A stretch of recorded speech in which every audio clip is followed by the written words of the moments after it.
maybe. Welcome to Master Domaining. I'm Gene Pimentel, and in this I'd like to discuss how to turn a no into a maybe or a yes.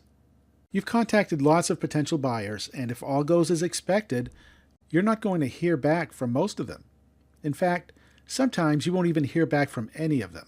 Now, before you get into a mindset of discouragement and disappointment, let me be the one to tell you that this is par for the course with email campaigns. The experienced domainer will have no problem with this scenario. They know it's all a matter of numbers and averages. A poor result is a step closer to a positive result. Let that sink in. You will have zero result campaigns, and you will have an occasional positive campaign, meaning a sale.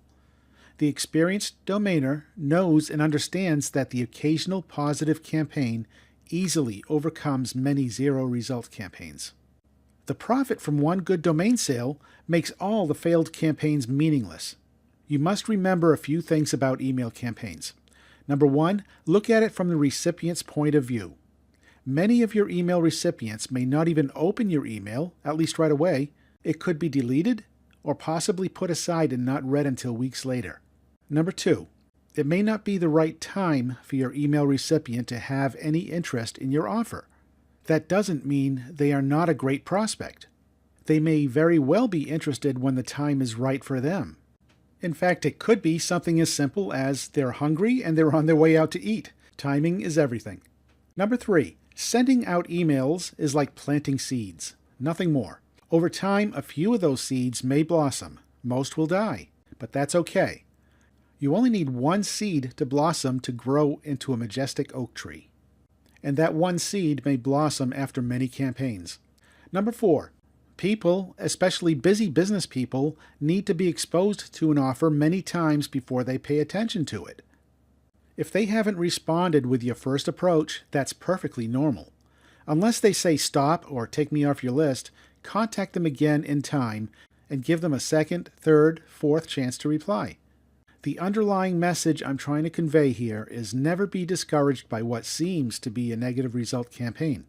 Move forward and be consistent. You'll eventually see many of your old seeds start to grow. On the other hand, you'll sometimes get a reply saying no thanks or not interested. I love these replies. I treat them as the beginning of a conversation. If they took the time to reply, they are still a prospective buyer. The no thanks or not interested is quite often the result of their current advertising or promotional budget being dry. It could mean that they are preoccupied with other promotional ideas and just don't want to give your offer the thought it deserves right now. Any help with, of course, you want to respect their reply, but that doesn't mean you can't turn it into a positive.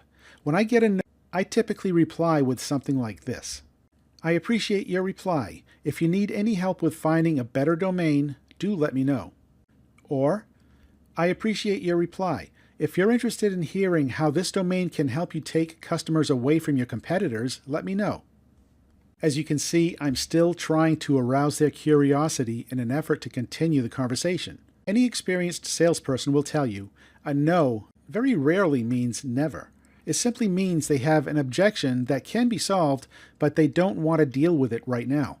Always leave the door open and treat your prospect as you would want to be treated yourself. I have had prospects get back to me after I suggested I could help them with a better domain, wanting to know more. They may have not been excited about the first domain you offered, and they said no to that, but they may also be intrigued by the possibility of finding a better domain than they have now. Another way to turn a no into a maybe or yes is to approach them differently weeks later. For example, you may create a quick web page for that domain featuring one of their products or services. Just show a photo or two and a few paragraphs using an attractive template. Note, even though doorway pages, like the one I just described, don't get indexed well in the search engines, it still serves as a way to get your potential buyer to understand that this domain could be turned into a fully functional website on its own. In an upcoming session, I will share some sneaky tactics to make your no prospects rethink that decision and have a sudden sense of urgency to want to buy the domain name.